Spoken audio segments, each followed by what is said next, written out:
let's move on to the rest of the pack. It's a very big pack, by the way. Like I said, it holds up to 120 pounds. The actual volume is 73 liters. I don't know what that is in cubic inches, but 73 liters is a hell of a lot. This is actually the biggest pack I've ever used in my life. The biggest civilian packs I've seen in the store were only 65 liters. I'm sure there's bigger ones out there for heavy-duty mountaineering, but this is a very heavy-duty pack meant for carrying a lot of stuff. Now, there's molly straps and pals webbing on the sides. Now, you've got your normal pals webbing here, and then also on the sides. It's kind of hard to work with this because the pack's empty, so it keeps collapsing on itself.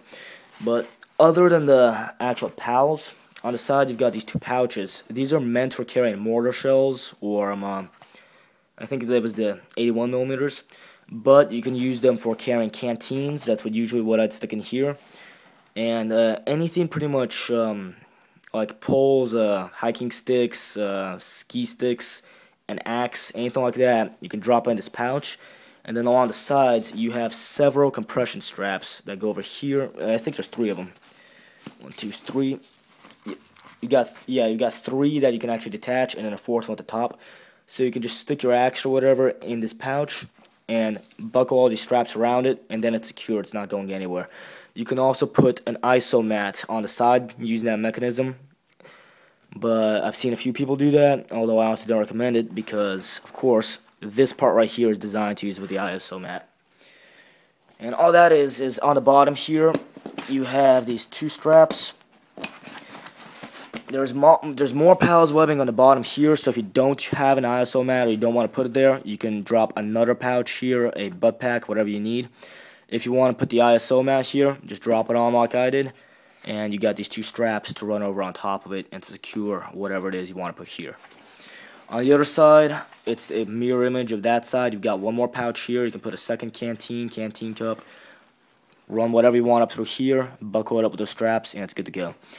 Even if you don't have anything running up through there, these straps are excellent for compression, so once your pack is stuffed, buckle these up, tighten them, and you've compressed your pack. It's going to be much tighter, much more comfortable to carry. And now I want to talk about one real cool feature here, which is one thing a lot of people get confused at, videos I've seen. A lot of people think this is meant to carry hydration or a radio pouch. It's not. What this is here is, let me just take off the lid first, just get out of the way.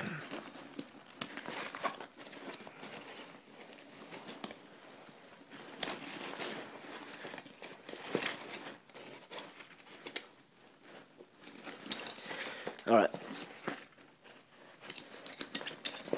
So on the back of the main pack, what you have is this flap, and this just a triangular shaped flap, and it attaches to pretty much 3 buckles, and underneath it you have more pals webbing. And all you would do is you would take your assault pack, and even if it's stuffed, you can still do this, and you just drop it onto the main pack, pull this flap over it, and do the buckles. And once you do that, you've got both your assault pack and your main pack. And this isn't taking up room inside the pack, so that you can take both of them with you. And once you get to wherever you need, you can drop the main pack, set up camp, and grab this and walk around with it instead. So you can put whatever you want here on the back of the main pack and use this flap to secure it. But it's just awesome that it's actually designed to be docked like that. It's once it's on there, it's very secure. It doesn't shake around. It's not wobbly, and it's very comfortable. You honestly wouldn't even notice it's there. And then when you get to where you need to go, you've got yourself a nice little day pack. So if you're not using that, you of course have more pals here. Drop on whatever you need. If you don't want to use this flap and you want to get out of the way, a nice little thing is here you've got this button snap.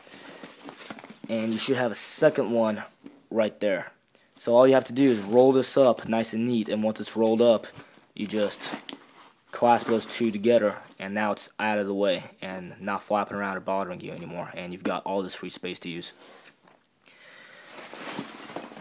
Alright, so it's actually going to the pack itself.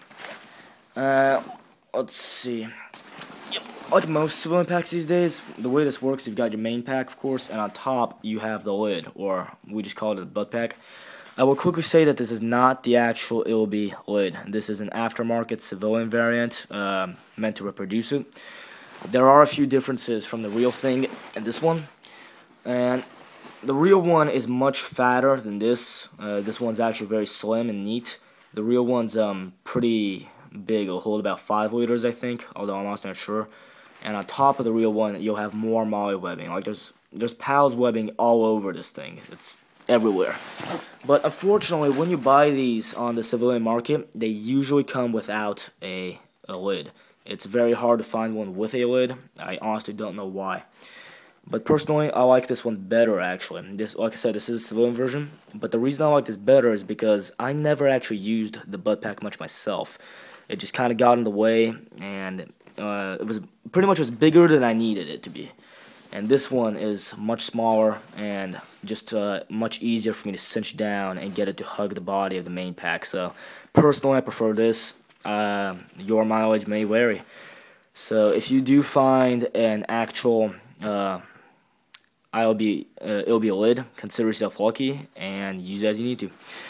Now, when you're actually carrying this pack, if you don't want to carry this at all, you can just take it off. Like I said, it's secures by 4 straps. You can just undo 2 straps to get access to your main pack. If you want to completely remove it, just unbuckle the other straps and throw it aside. So, once you actually get to your main pack, you've got a strap to go over it, and it's secured by a draw cord, like most packs these days are. And inside there's really not much. I mean, there's not much to show. It is just a very big empty pack that you can stuff whatever you need into.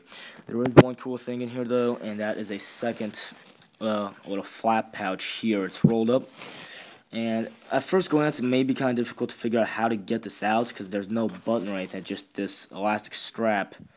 Hold up a second. Let me get a light on. Yep. There we go. It's just an elastic strap that secures it. There's no clasp or anything. What you actually have is you've got 2 buckles. You got the plastic one here and the metal one here. All you need to do is rotate this sideways and let it slip out through that buckle. And once you do that, you can unfold this and you've got yourself another little flap. And you can put whatever you want there. Usually I think you could carry a radio in this or a small hydration bladder and then run it up the hose port up through this. Although honestly, when I carry hydration, I just like to stick it in the hydration pouch of the assault pack, hang the assault pack off the main pack, and there you go. So you can use this for whatever you want, and anything else just goes right in there.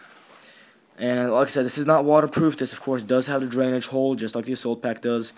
And you can put any dry bag you want. There is a official dry bag for the ILBE system, but I've seen it very rarely. Like, it's supposed to be issued, but usually we don't get it. So you can just buy your own dry sack and put in this as you need to. And that pretty much concludes the overview of ILBE. So I highly recommend this pack for anyone who needs a heavy-duty mountaineering pack or a bug-out bag. Or if you just want a good day pack sized pack, you can just get the assault pack for yourself. They're indestructible, highly modular, most comfortable packs I've used. And, I mean, you've noticed, you've got all sorts of different stuff you could do. You've got the flap, if you don't need it, get rid of it. You got the butt pack, you don't need it, get rid of it. ISO mat, put it on bottom, put it on side, whatever you want. You can do anything with this pack. So that's pretty much it. Thanks for watching, and I hope this video was informative. And please leave a comment.